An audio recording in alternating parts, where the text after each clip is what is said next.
welcome to this presentation.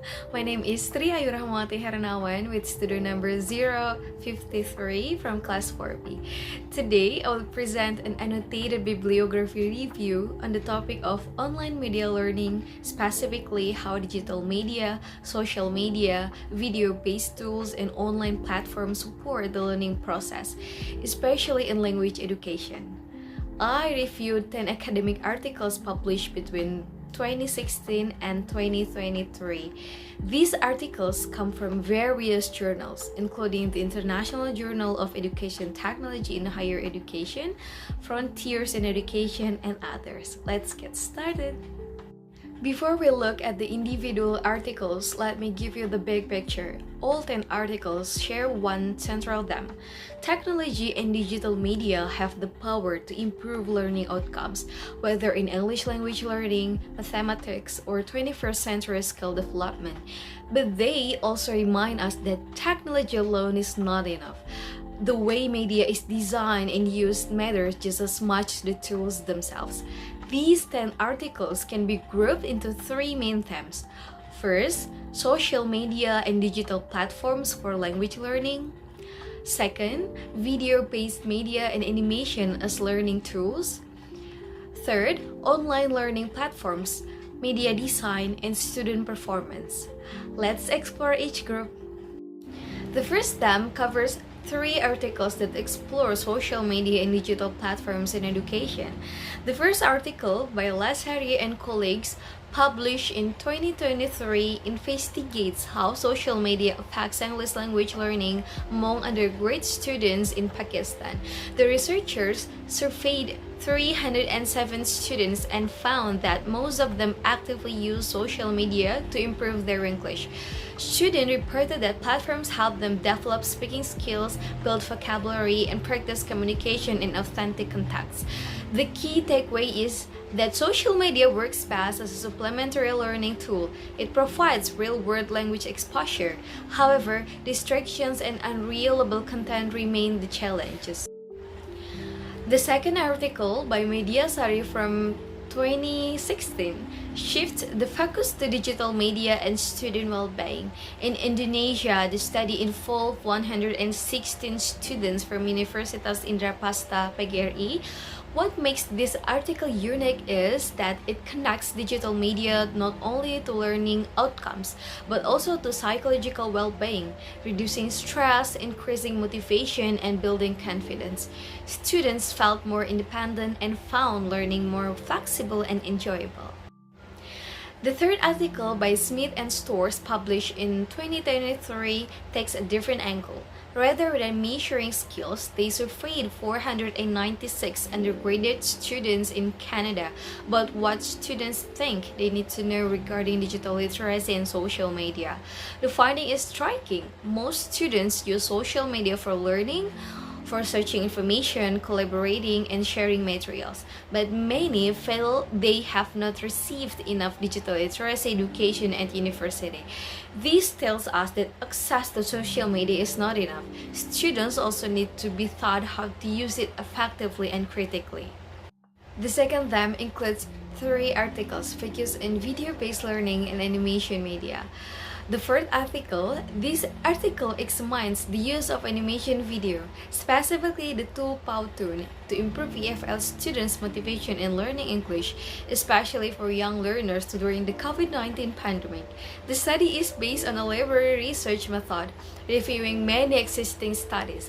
All searches consistently show that animation videos increase student motivation, participation, and engagement. The visual and audio elements support the different learning styles, especially visual and auditory learners. The conclusion: Powtoon and similar animation tools make learning more enjoyable and meaningful. The next article from Vulcani, while Laxmi focused on language learning, Vulcani and colleagues applied animation media to mathematics for elementary students.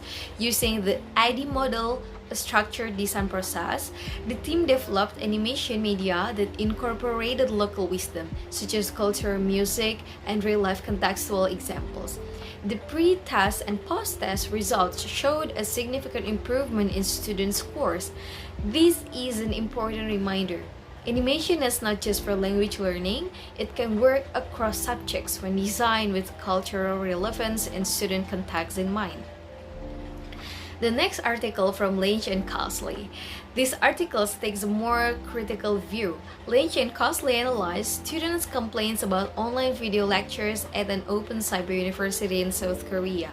From 654 students' comments, they identified 5 main idea problems: quality, intelligibility, pace, media diversity, and congruence. The message here is clear: badly designed video media can actually harm learning. Poor audio, small text, wrong speed, and unsynchronized elements all lead to confusion and disengagement. The solution? Instructors should use video segmentation, adjustable speed controls, subtitles, and better visual placement. The final then brings together 4 articles that look at online learning platforms and the broader impact of educational technology on student outcomes.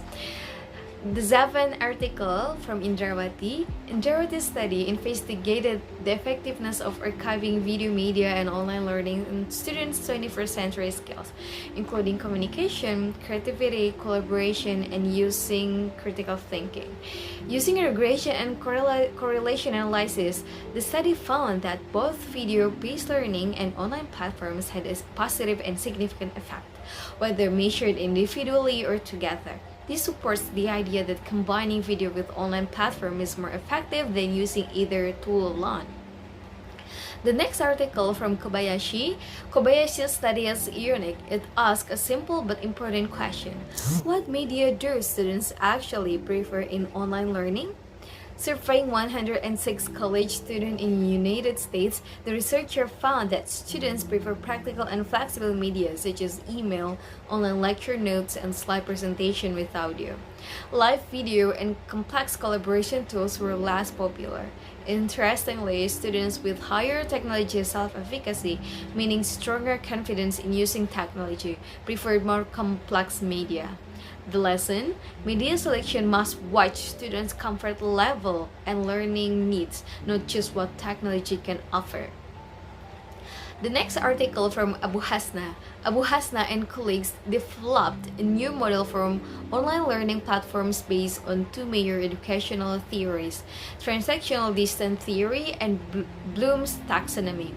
Data from 243 university students in Malaysia showed that factors like student collaboration, interaction, and autonomy positively affected satisfaction. In satisfaction, in turn, improve academic achievement.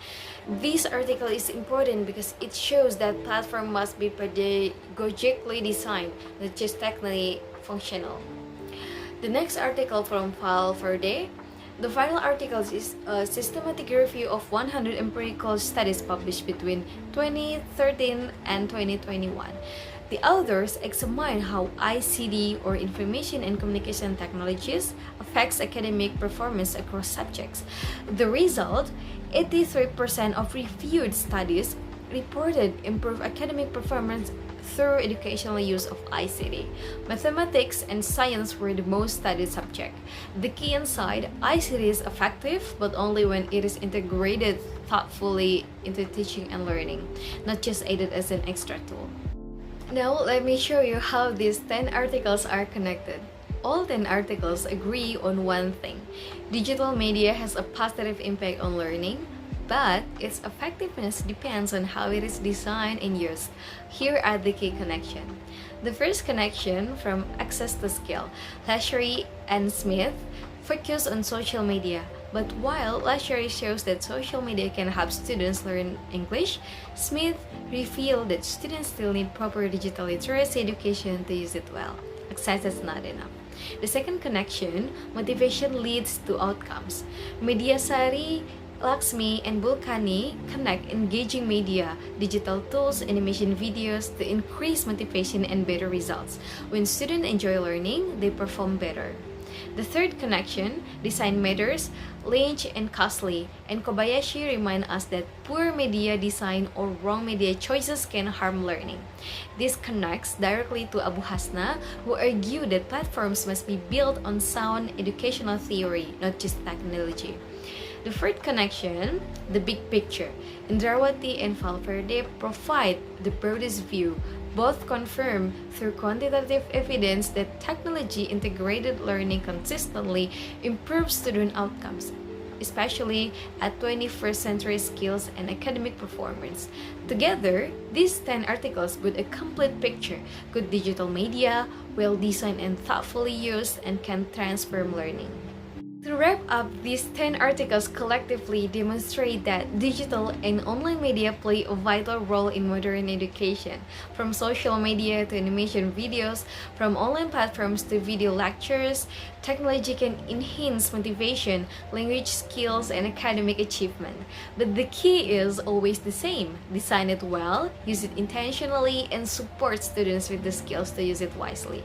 Thank you so much for watching this presentation. I hope it gives you a clear and comprehensive overview of online media and learning context.